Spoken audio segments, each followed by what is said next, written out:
Before we get to your scheduled video, please remember that likes and comments tell YouTube to promote our work to other people, and subscribing to the channel tells you when something new drops. You can also head to the link tree in the description to peruse my books, join us on Discord, or support us on Patreon. You can get episodes of Journey of Wrestling and Violent Profiles early, as well as a load of other treats. Even just $1 a month earns you a name drop for being cool. Thanks for listening, and enjoy the show.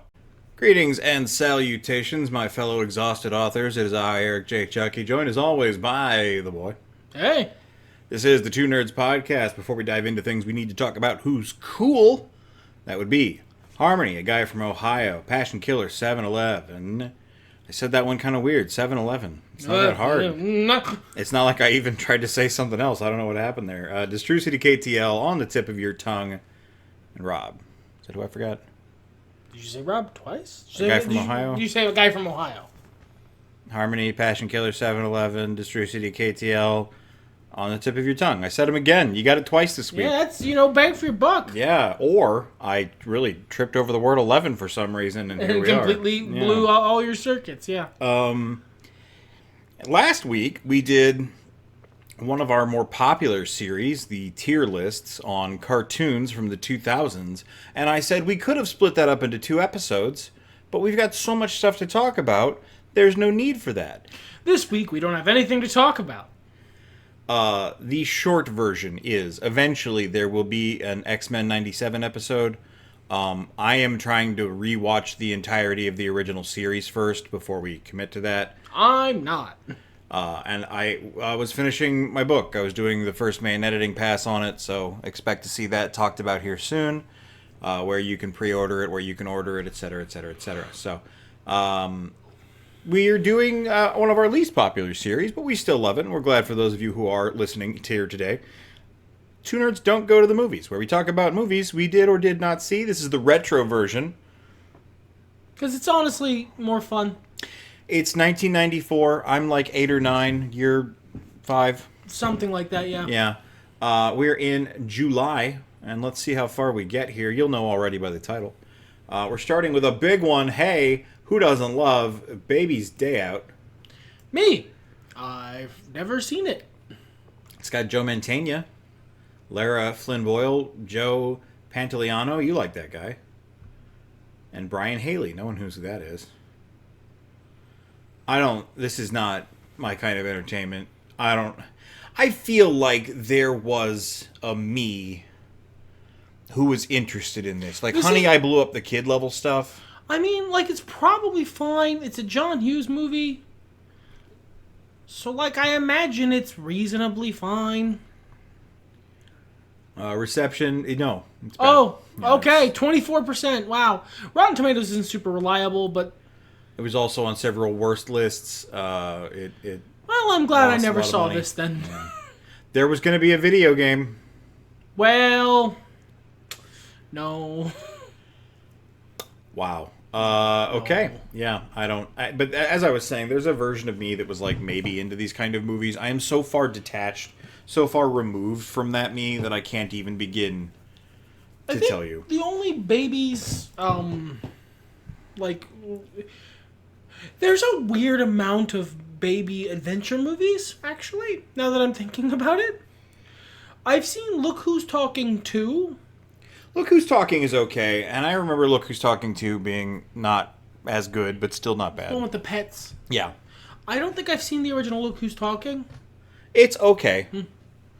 It's a romance movie where the gimmick is we, the audience, can understand the baby.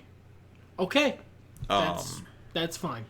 We go to the prequel to Spirited Away, Blown Away. I don't think so, somehow. Starring Jeff Bridges, Tommy Lee Jones, Forrest Whitaker, Susie Amos, and Lloyd Bridges.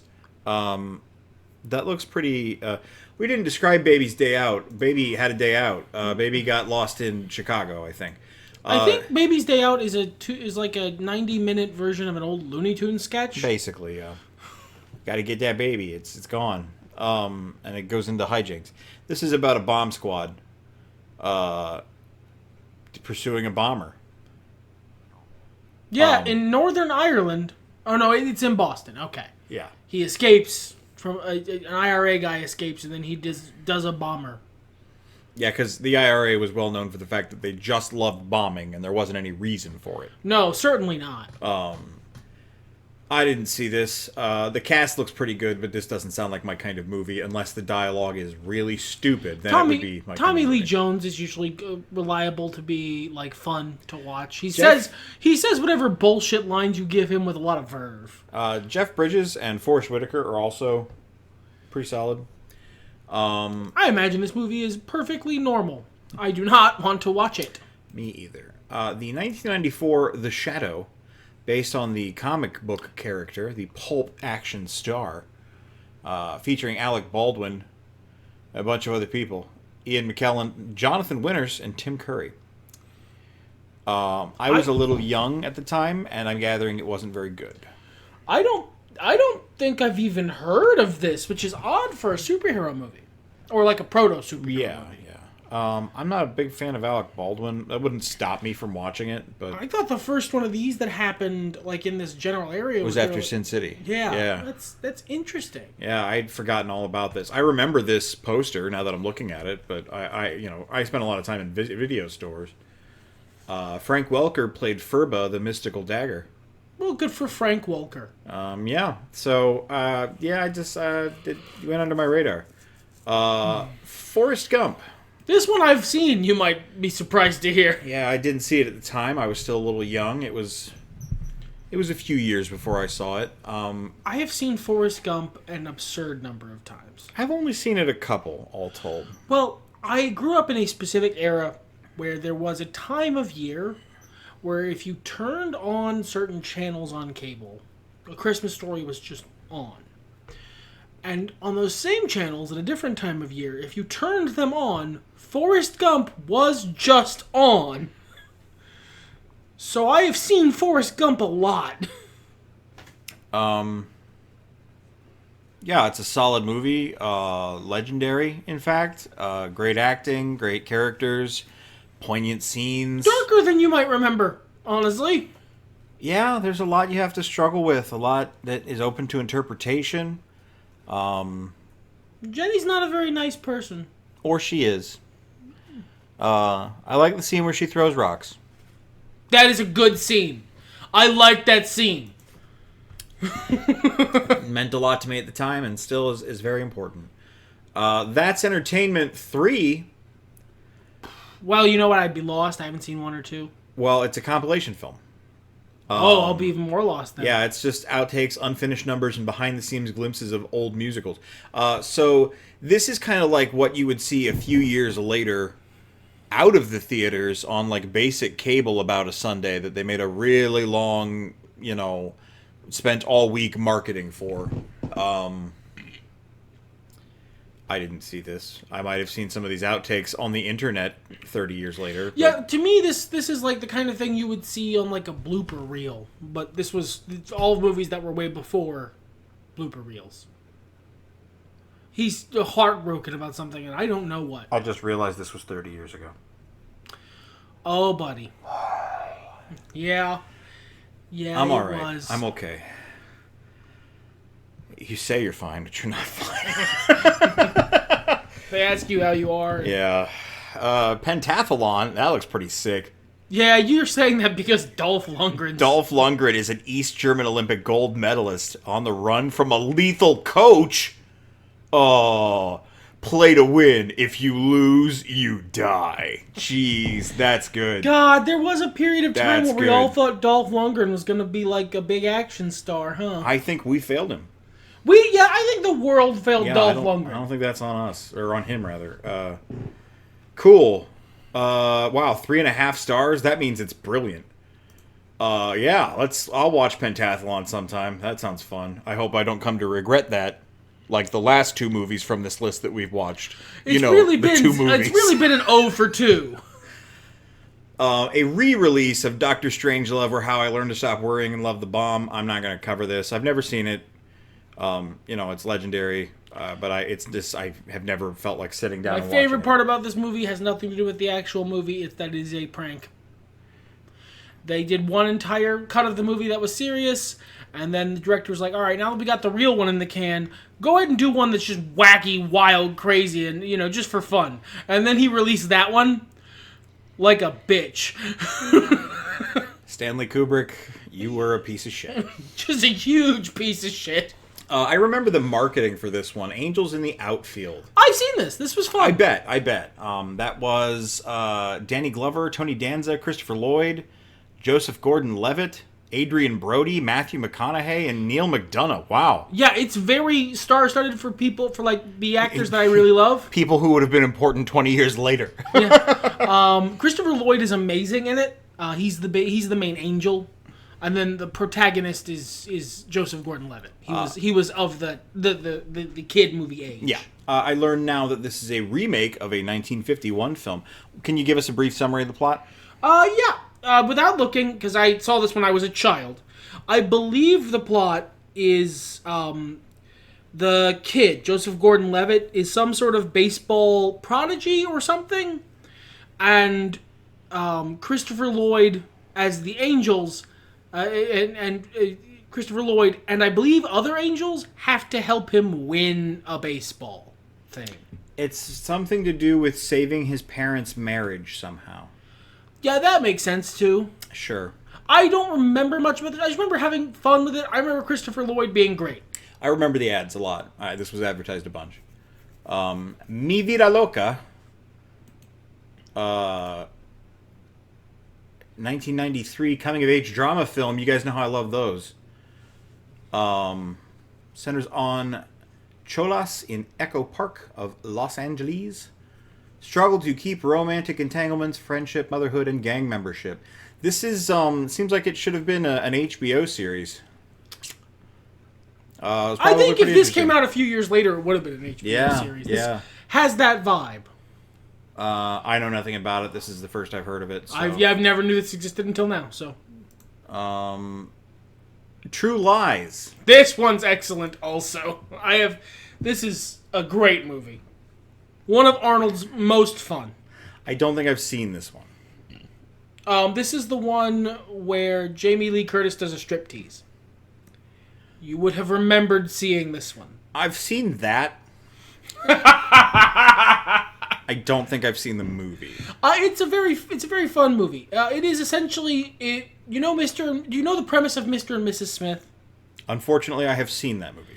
So what if it was just Mr. Smith? It is a guy who pretends to be like a normal, mild-mannered insurance guy or something. That guy is played by Arnold Schwarzenegger. His family believes him when he says that he's, just a mild-mannered insurance adjuster. So they're all very stupid.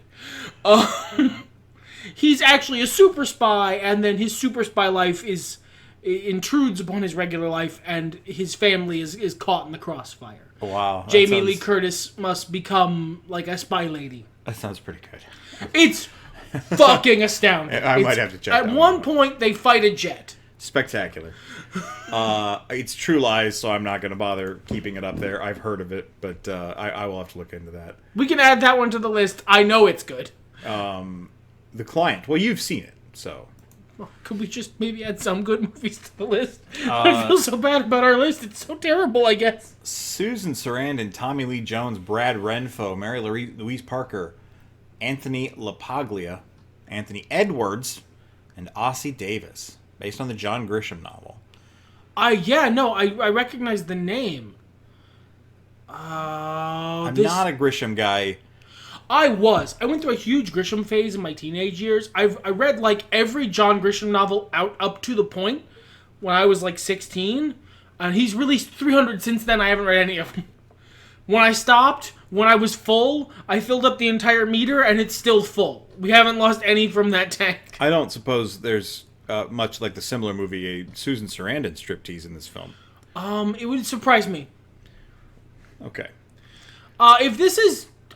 the thing about most adaptations of John Grisham novels is that they're almost all really good. Okay. Because John Grisham writes solid work, and then usually if you hand that to good actors, they make great movies. Yeah, we've got a pretty good cast here. So this is probably pretty good. Do you want me to put it on the list? Leave it up. We'll decide after. All right, cool. We can do that. Let's see. Dragon World. Dragon World. Wow, I've seen that poster before. Holy shit, those eyes. Full Moon Entertainment. Yeah, you bet it is. Set in modern times, a young 5-year-old boy named Johnny McGowan travels to Scotland to live at his grandfather's castle after he loses both his parents in a traffic collision. At the magical wish tree on his grandfather's estate. I'm sorry, I don't think I read that enough times. At the magical wish tree on his grandfather's estate, he conjures up a friend, which is a baby dragon, whom he nicknames Yowler. They grow up together as 15 years go by. Okay. In that time, his grandfather passes away, and Yowler has grown to full size. One day after the years go by, documentary filmmaker Barb Armstrong, his daughter Beth, and his pilot, I thought that said something different, Brownie McGee, stumble upon Yowler. Eager for fame and running, Bob convinces John to rent Yowler to local corrupt businessman, Lester McIntyre. And then shit happens and they take action. Jesus Christ. This movie has a lot more turns than I was expecting. I don't think that's... It starts with two parents dying in a traffic collision and only gets weirder from there. That's a There's lot. a magical wish tree. It had a sequel? I'm so glad for Dragon World. I gotta click through to this sequel, man. You don't, though. I wanted a poster.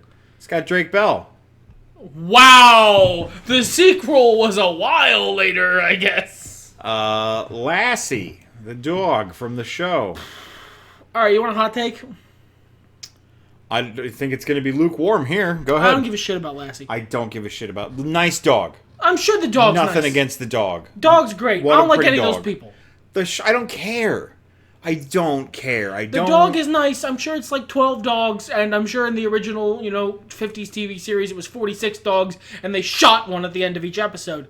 Just to keep the actors hard, or whatever crazy bullshit they did back then. I'm sure this movie's fine. I'm sure it's a fun romp. It's not Homeward Bound. Lassie is infinitely inferior to all the dogs from Homeward Bound. Lassie's a fine dog. I have nothing against the dog. The show is boring, and thus I was not interested in watching the movie. Moving right along. North. Hey, I remember the ads for this, too. It was just a bunch of people saying North. This is the Elijah Wood movie, right? Yes, the one with the borscht. Right. Yeah, I think I've seen this. I've seen parts of it. What a cast, by the way. John Lovitz, Elijah Wood, of course. Jason Alexander, Alan Arkin, Dan Aykroyd, Kathy Bates, Faith Ford, Graham Greene. Beautiful, sweet Graham Greene. Julia Louis-Dreyfus, Reba McEntire, John Ritter, Abe Vigoda, and Bruce Willis. And a 9-year-old Scarlett Johansson. This is the one where, like, Elijah Wood travels to many potential foster families? Yes. Some of them are cowboys. Some of them are Inuits. Although I don't think that's what they call them. Not in 1994, no. It was sort of a wild thing. I don't know that it was saw good. this when I was a little kid, so I have the vaguest recollections of this, but I definitely have seen this. I don't know that I watched all of it, but not for me personally. Doomsday Gun. Well, that sounds great. Dramatizing the life of Canadian supergun designer Dr. Gerard Bull and his involvement in Project Babylon, Saddam Hussein's plan to build a supergun with a range of over 500 miles. That is a terrible poster, an amazing logo for 1994, and a boring-sounding movie. Yeah! I don't think it covers Saddam Hussein's romance novels or his speedboats. So it's not going to cover anything interesting. It's skipping out on the best parts of... I don't even see anybody cast as Saddam Hussein. So, like... Oh, come on, man. That's lame. Barcelona. 1994 American romantic comedy drama film. Written, produced, and directed by Whit Stillman, which sounds like a fake name. Stars Taylor Nichols, Chris Eigenmann, and Mira Sorvino. Hey, I'm familiar with her. I don't care. I don't care about. What I said. 1987 Ted Boynton. What is the most made-up names? Boynton. Ted Boynton is a Chicago salesman living and working in Barcelona. Ted's cousin Fred, presumably Fred Boynton, is a naval officer. Unexpectedly comes to stay with Ted. Fred has been sent to Barcelona to handle public relations on behalf of a U.S. fleet scheduled to arrive later. Cousins have a history of conflict since childhood. Ted and Fred develop relationships with various single women in Barcelona and experience the negative reactions of some of the community's residents to the context of Fred's presence. Ted also faces possible problems with his American employer and with the concept of attraction to physical beauty. Wow, that's... I think I know all I need to know about this movie by by just above it. Just above it, there is a sentence that says part of a 3-film series that are unrelated to each other, depicting doomed bourgeoisie in love. Black Beauty. Hey, here's another film animal that I don't give a crap about. It's a pretty horse. Actually, wait, hold on. Maybe I did watch a Black Beauty I cared about, but it was like a way later one with some countryman in it. I have never seen this movie. I have never read this book. I have been a part of several different school districts, because I moved around a little as a kid, where Black Beauty was on the syllabus, and I happened to miss it every time. There is a version of my life where I have read Black Beauty like 4 times. I have never looked inside the cover of this book, and to be clear, I have no desire to, or to see this movie. No, it wasn't Black Beauty. Also, the horse talks? Did not know that. Today I'm finding out that the horse talks in Black Beauty. Yep, yeah, there we go. Did not know it was Hot Mr. Ed. Okay. No, it was a different movie. Maybe it was My Friend Flicka that I watched. Sure. It had a very charming countryman in it, and it was a very wholesome story. I've also tried to read Black Beauty once. I had one of those sets of books that all have a similar border, and they're like classic novels. They're like a classics collection. Yeah, and I tried really hard to read this, and the one about the wolf. That's a few different books. Call of the Wild? Call of the Wild, I think you're right. Boring. Could not get into them. We'll fight about Call of the Wild later. Well, look, maybe the book just doesn't start very good. You know my lack of patience. You will get 3/4 of the way before a book before you go, I don't think I cared for this, and then finish it. Yep, that's true. Or finish it and go, worst thing I've ever read. Next. I'm fully kidding. I barely remember Call of the Wild. Foreign Student. Hatchet now. That was a good one. Hatchet rips! And Isle of the Blue Dolphins. Really liked that one, too. Similar experience. Anyway, we're talking about movies here. Movies that we did not see, like Foreign Student. I was 9, and it was a drama film. Yeah, that'll be why neither of us watched it. About a young French let's see if student. it sounds good now. Philippe Leclerc gets awarded a fellowship to study abroad in the United States. He is thrilled to experience American culture firsthand, enrolling at a well-regarded university in Virginia. Philippe initially has... Bad call on saying American culture firsthand, brother. You went to Virginia. That's where the possums are. That's true. He has a difficult time adjusting to his foreign environment, while Philippe gains the attention of attractive classmate Sue-Ann. He is more intrigued by a beautiful young black woman, April. Oh, Robin Givens! Well, she's probably good in it. Maybe the acting is great. I don't know. This seems boring as fuck, Yeah, but it Robin sounds Givens really- is probably good. Really boring. It Could Happen to You from TriStar unlikely. Pictures. American romantic comedy This is a drama Nick Cage movie. starring Nicolas Cage and Bridget Fonda. Inspired by a real-life news story, a New York City police officer who is short on cash and unable to tip his waitress half-jokingly offers to share his winnings if he happens to win the lottery. And then they win the lottery. Nice, yeah, I assume he does. Otherwise, that would not be a very good movie. Right. Or not worth mentioning as a key plot point. We also have Rosie Perez, Isaac Hayes, Seymour Cassel, Stanley Tucci, and J.E. Freeman. This is an early Cage movie, so he's probably pretty good, but restrained compared to later, better Cage. I don't see generally positive reviews. I don't know that I'd want to watch it, but it seems... If I'm going to watch a random palatable. Nick Cage movie, there are so many other way more unhinged things that I could watch. Yeah. Hey, here's one I saw in theaters at the time. Oh, I'm jealous. I never saw this in theaters. The Mask. Wow. Based on a comic book character who is not something you should necessarily turn into a children's film, but here we are. That's the story of many, many comic book characters throughout the years. If you guys haven't seen it, the brief is that regular loser Stanley Ipkiss finds a mask haunted with the power of Loki, god of trickery, and it turns him into a cartoon character with cartoon powers in the real world, and he fights the mob about it. Yeah, that's you pretty much nailed that down to an elevator. Yeah. I love this movie. It's great. I haven't seen it since I was a kid. I don't know if the movie would still hold up. It might not. It's Jim Carrey performance. The bits will probably still be funny. Honestly, if anything, the serious bits will probably would be what sort of lags. I love this character. The Mask? Yeah. I mean, like, I like Freakazoid, and it's, you know, the similar vein. Yeah. Yeah, fantastic. Don't watch the sequels. No, I imagine they're really bad. Yeah, they're awful. They're terrible. Roswell. Oh. What a cover. Well, I mean, it's got someone you're interested in. Yeah. That's a Kyle MacLachlan right there. And Martin Sheen just looking demented right behind him.